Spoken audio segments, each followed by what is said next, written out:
حسین عشقم امام حسین جانم امام حسین عشقم امام حسین جانم امام حسین عشقم امام حسین جانم امام حسین تیرے عاشق آدم ہو خاتم امام حسین عشقم امام حسین جانم امام حسین.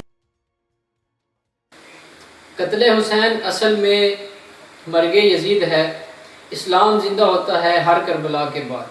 السلام علیکم ناظرین، میں ہوں حسن نقوی. آج کا ہمارا محرم الحرام کے حوالے سے تیسرا پروگرام.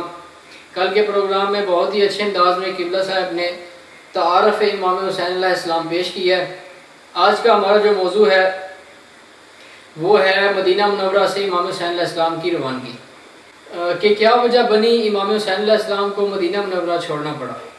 آئیے چلتے ہیں اپنے آج کے مہمان کی طرف، قبلہ مولانا سید علی رضا نقوی کی طرف، اور ان سے کچھ اہم سوالات کرتے ہیں.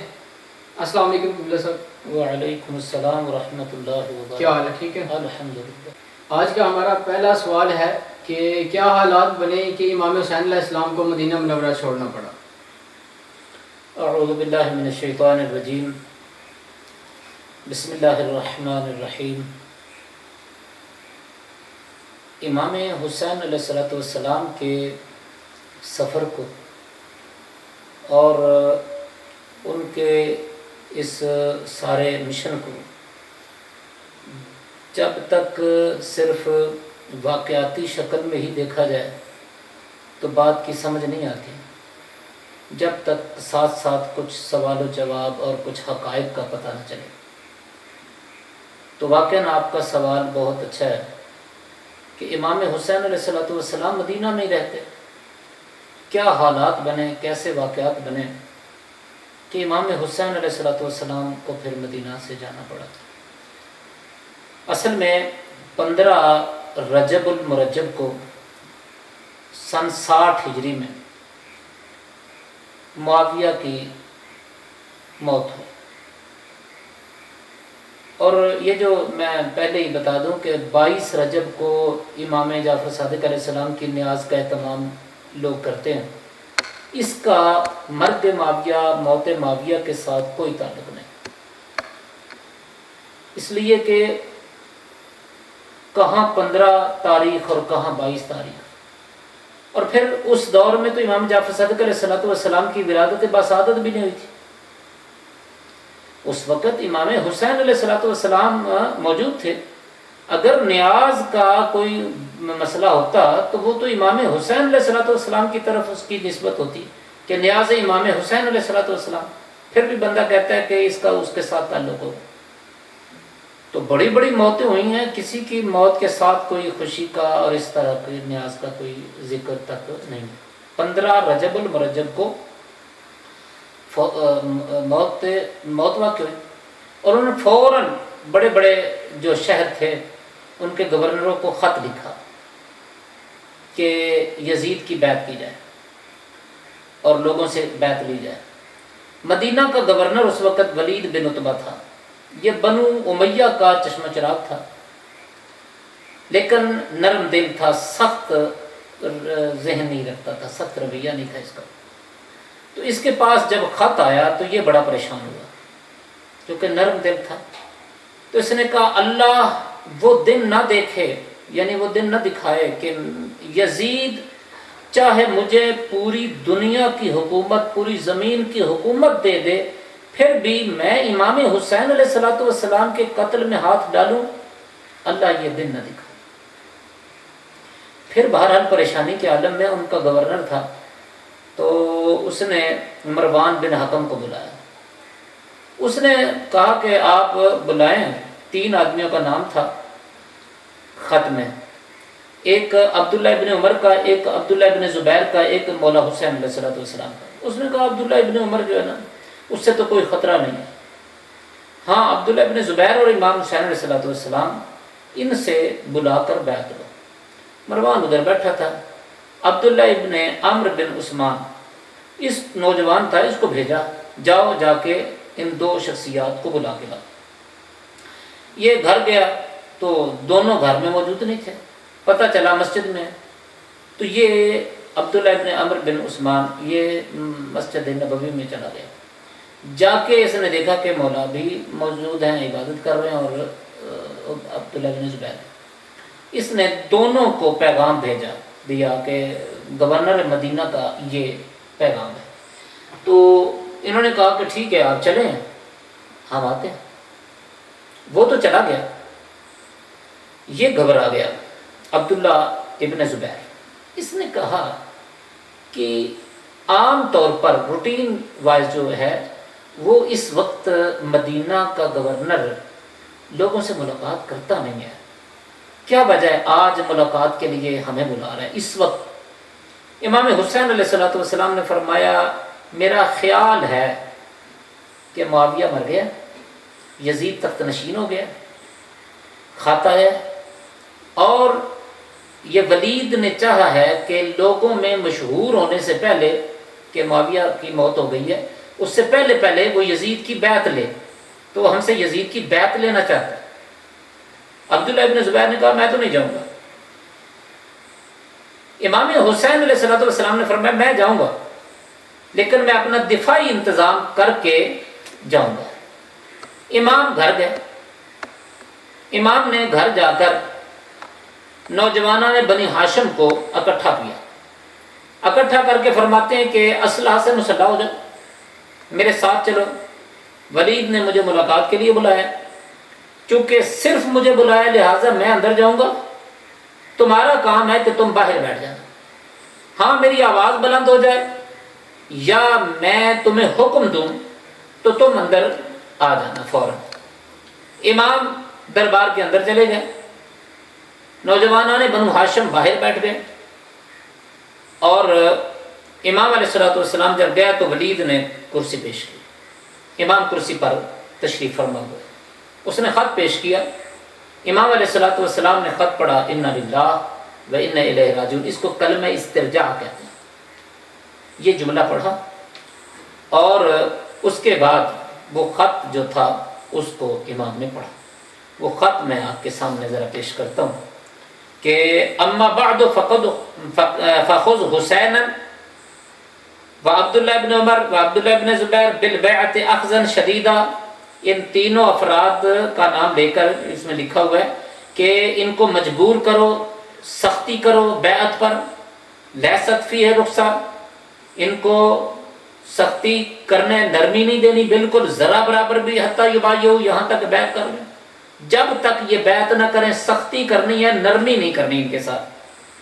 اور پھر کہا کہ ان کو میرا خط پہنچائیں، یہ میرا خط لیں، بیعت کر لیں تو ٹھیک، نہ بیعت کریں تو جوابی خط کے ساتھ ساتھ ان کا سر بھی کاٹ کر میرے پاس پہنچا دو. یہ امام حسین علیہ السلام بہرحال چلے گئے، وہ ادھر بیٹھے، خط ملا.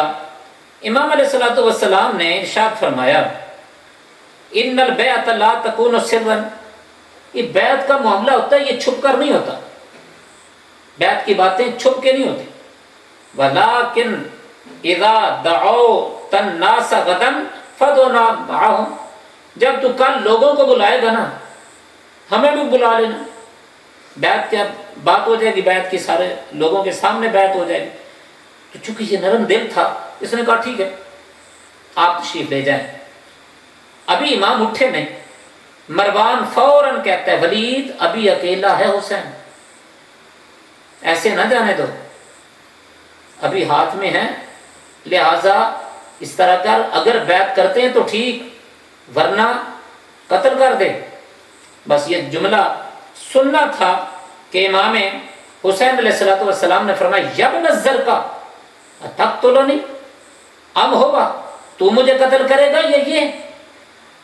غصے میں آ کے ولید کی طرف دیکھتے ہیں، اور ولید کی طرف دیکھ کر امام علیہ السلام نے فرمایا انا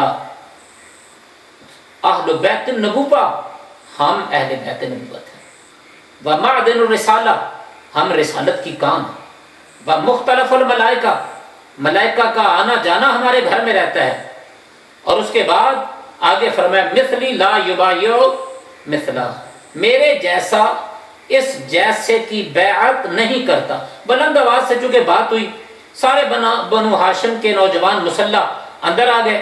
جیسے ہی اندر آئے تو امام حسین علیہ السلام نے فرمایا جنگ نہیں کرنی۔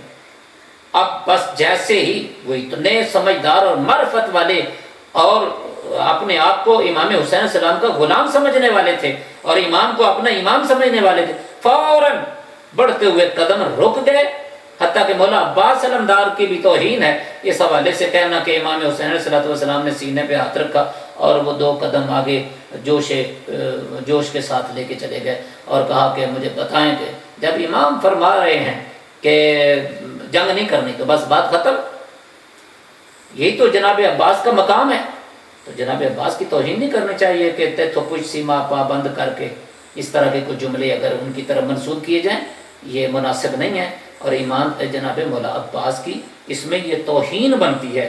تو امام نے یہی فرمایا کہ یہاں سے واپس جانا ہے اور فوراً واپس لے کے جانا۔ قبلہ ہمارا آج کا دوسرا سوال یہ ہے کہ ولید کے دربار سے نکلنے کے بعد امام حسین علیہ السلام کس طرف گئے؟ ولید کے دربار سے جب باہر نکلے امام ظاہر ہے گھر کی طرف گئے سب کو لے کر، لیکن اس سے پہلے ایک جملہ کہنا چاہتا ہوں۔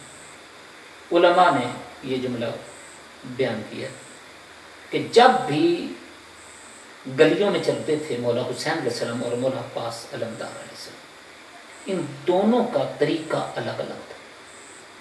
مولا حسین علیہ السلام چلتے تھے تو نظریں جھکا کے چلتے تھے، اور مولا عباس چلتے تھے تو نظریں اٹھا کے کبھی دائیں کبھی بائیں آگے پیچھے دیکھتے تھے۔ لیکن جب ولید کے دربار سے نکلے تو اب منظر بدل چکا تھا۔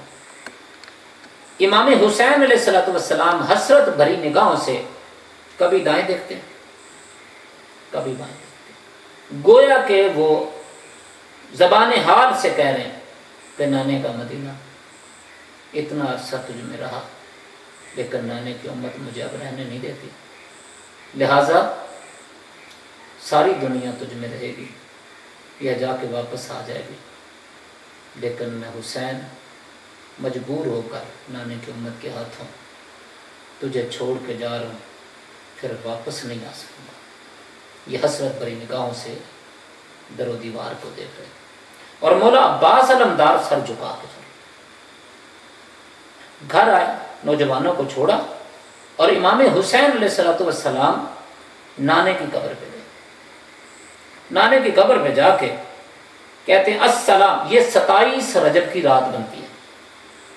نانا کی قبر پہ جا کے کہتے ہیں السلام علیکہ یا رسول اللہ، انا الحسین ابن فاطمہ، میں فاطمہ کا بیٹا حسین ہوں، فرخ کا وابن فرخت کا، تیرا بیٹا ہوں، آپ کا بیٹا ہوں، آپ کی بیٹی کا بیٹا ہوں، وَصِبْتُكَ الَّذِي خَلَّفْتَنِي فِي أُمَّتِكَ، میں آپ کا وہ نواسا ہوں کہ جس کو آپ نے اپنی امت میں چھوڑا تھا امانت کے طور پر، فَاشْهَدْ عَلَيْهِمْ یا نبی اللہ، ان پر گواہ ہو جاؤ اے اللہ کے نبی، انہم قد خذلونی، انہوں نے مجھے چھوڑ دیا، وَضَيَّعُونِی، میرے مقام کو ضائع کر دیا، وَلَمْ يَحْفَظُونِی، اور میری حفاظت انہوں نے نہیں کی۔ امام حسین علیہ السلام کبھی ماں کی قبر پہ جاتے تھے اور روتے تھے، کبھی بھائی کی قبر پہ جاتے تھے اور روتے تھے، زیادہ تر نبی پاک صلی اللہ علیہ وسلم یعنی اپنے نانا کی قبر پہ جاتے تھے اور بار بار۔ کیا مدینہ منورہ میں رہنا بہتر نہیں تھا؟ جو امام حسین علیہ السلام نے مدینہ منورہ کو چھوڑا، اس کی حکمت کیا تھی؟ پہلی بات تو یہ ہے کہ امام امام ہے، نبی اکرم صلی اللہ علیہ وآلہ وسلم نے فرمایا تھا ابنا یا حاضان امامان قاما او قعدا، مولا حسن اور مولا حسین علیہ السلام کی طرف اشارہ کر کے فرمایا تھا میرے یہ دونوں بیٹے امام ہیں، چاہے قیام کریں چاہے بیٹھ جائیں، قیام کریں یعنی جنگ کریں،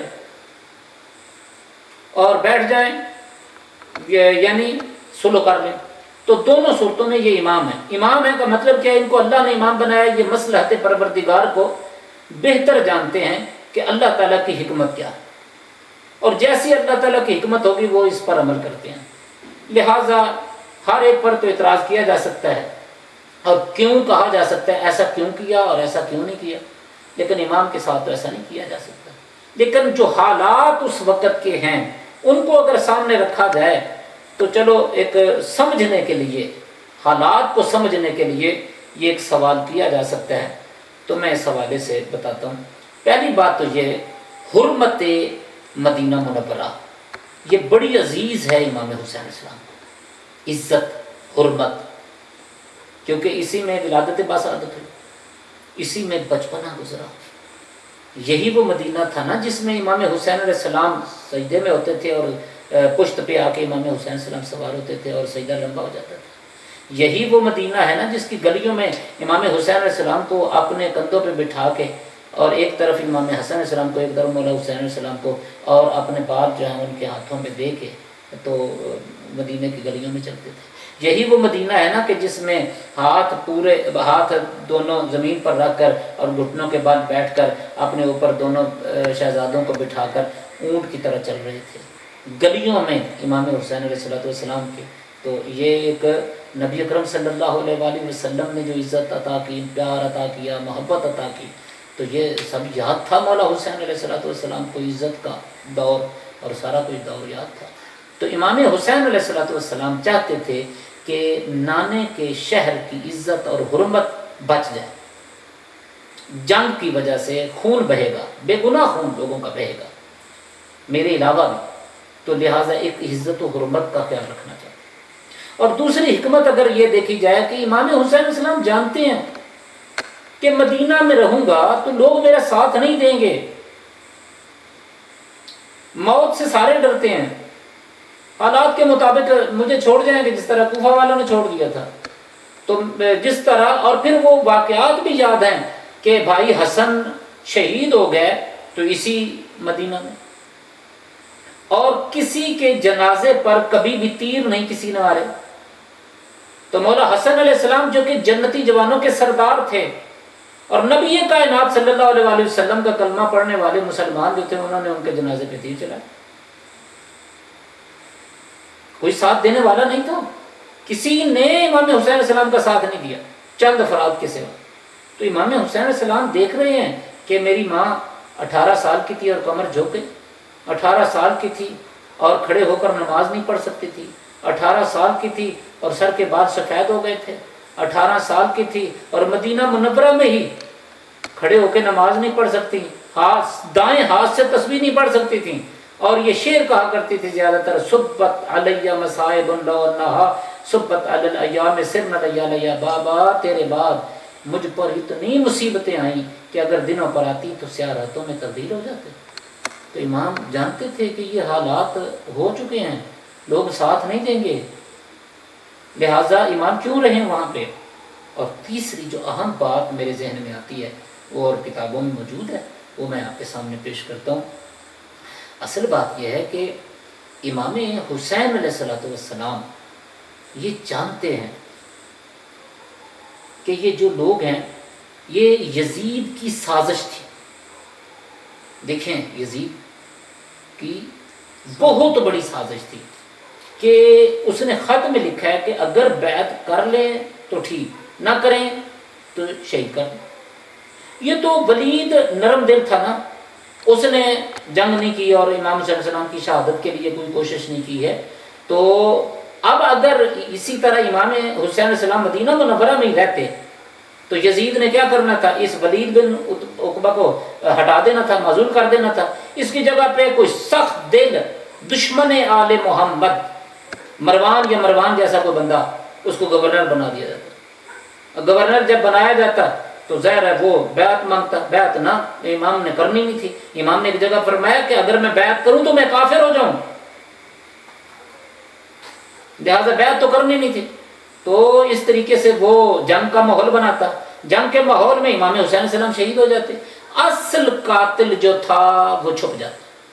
یزید اصل قاتل تھا، وہ چھپ جاتا. امام دیکھ رہے ہیں مولا علی علیہ السلام کا قاتل اصلی جو تھا وہ چھپ گیا. ظاہری طور پر عبد الرحمن ابن ملجم ہاتھ آیا نا، لیکن پیچھے سازش کیا تھی اور پیچھے کیا کس کے ہاتھ ہیں، وہ اصل قاتل چھپ گیا. امام حسن علیہ السلام کو زہر سے شہید کیا گیا، اصل پیچھے قاتل چھپ گیا. اسی طرح امام حسین علیہ السلام کا قاتل بھی چھپ جانا تھا. لہٰذا امام حسین علیہ السلام نے مدینہ میں شہادت نہیں. اور پھر امام حسین علیہ السلام نے 28 رجب کو مدینہ چھوڑا. مدینہ چھوڑ کے سفر شروع کیا مکہ مکرمہ کا، اور 3 شعبان کو امام مکہ مکرمہ پہنچے. 3 شعبان کو. تو جیسے ہی کوفے والوں کو پتہ چلا کہ امام نے بیعت نہیں کی، انکار کر دیا، تو وہ بھی چونکہ انکار کر رہے تھے بیعت کے حوالے سے، اکثریت جو تھی، تو اس حوالے سے انہوں نے پھر خط لکھنے شروع کر دیے. حتیٰ کہ 12,000 خط آئے امام کے پاس اس عرصے میں، 3 شعبان سے لے کر 15 رمضان کے اندر اندر. یہ آپ دیکھیں 15 سے پھر یہ 5 اور 7 دن، 1 مہینہ 12 دن تقریباً بن جاتے ہیں. جی جی، یہ اتنا عرصہ امام حسین علیہ السلام کے پاس 12,000 خط آئے تھے، جن میں 2 قسم کے نظریات تھے. وہ کچھ تھے جو مولا علی علیہ السلام کے حقیقی پیروکار تھے، جن کو شیعہ کہا جاتا ہے، اور کچھ ویسے تھے دوسرے، اور وہ کہہ رہے تھے جی فصلیں پک چکی ہیں، میوے موجود ہیں، یہ ہے وہ ہے، آپ آئیں حکومت کریں، یہ وہ اقتدار کے لالچ میں اور کچھ عہدوں کے لالچ میں تھے. تو وہ اس قسم کے، جن میں یہ عمر بن سعد بھی تھا، اس قسم کے لوگ جو تھے وہ خط لکھنے والے تھے. تو یہ امام کے ساتھی بھی نہیں تھے، امام کے مخالف تھے، لیکن وہ دیکھ رہے تھے کہ شاید ہمیں کوئی عہدے زیادہ مل جائیں گے، تو عہدوں کے چکر میں وہ امام کو خط لکھ رہے تھے. تو امام علیہ السلام نے پھر جو آخری خط آئے تھے ان خطوں کا جواب انہیں کو ہی دے کر پھر بھیجا کہ میں نے تمہارے خط پڑھے ہیں، اب میں اپنے بھائی چچا زاد بھائی مسلم بن عقیل کو، جو کہ میرے نزدیک قابل اعتماد ہے، اس کو میں بھیج رہا ہوں، اور وہ وہاں کے صحیح حالات جو ہیں وہ لکھ کر میرے پاس بھیجے گا. تو جیسے وہ بھیجے گا اس کے مطابق میں پھر عمل کروں گا. تو یہ یہاں تک کا سفر نامہ تھا مولا کا. آگے جو سفر نامہ ہے وہ جناب مسلم بن عقیل گئے، وہاں پہ کیا ہوا اور کون لوگ ساتھ تھے اور کون کیسے ہوا، اور اس وقت نعمان بن بشیر کی جگہ پہ عبید اللہ بن زیاد کیسے آیا، اور یہ کیسے صورتحال بنی، اور جناب مسلم بن عقیل کے ساتھ کیا انہوں نے کیا، یہ انشاءاللہ اگلے پروگرام میں بیان کیا جائے گا. بہت شکریہ قبلہ، آپ نے بہت اچھے انداز میں بیان کیا اور آپ نے ٹائم دیا، اس کے لیے بھی بہت شکریہ. پروگرام کا اختتام کرنے سے پہلے آپ لوگوں کو بتاتے چلیں کہ نقوی فاؤنڈیشن کا آغاز کر دیا گیا ہے آپ کے تعاون سے. قرآن مجید کے اندر ارشاد ہے کہ اگر آپ اللہ کی راہ میں ایک دیتے ہو تو اس کا 700 گنا آپ کو ملے گا. لہٰذا غریب، مسکین اور یتیم بچوں کے لیے اپنے حصے کا حصہ ضرور ڈالیں اور نقوی فاؤنڈیشن کے ساتھ تعاون ضرور کریں. انشاءاللہ ملتے ہیں آپ کو اگلے پروگرام میں، تب تک کے لیے اللہ حافظ.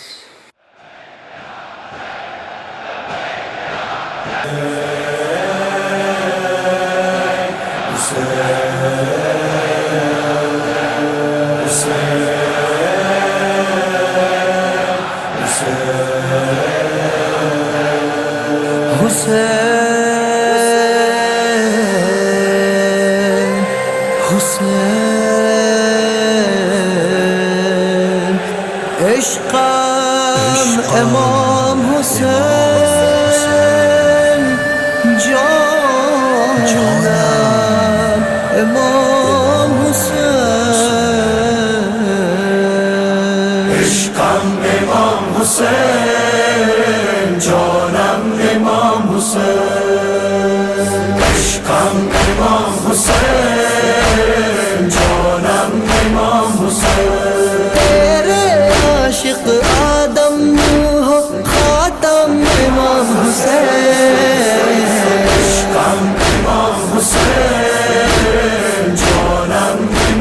حسین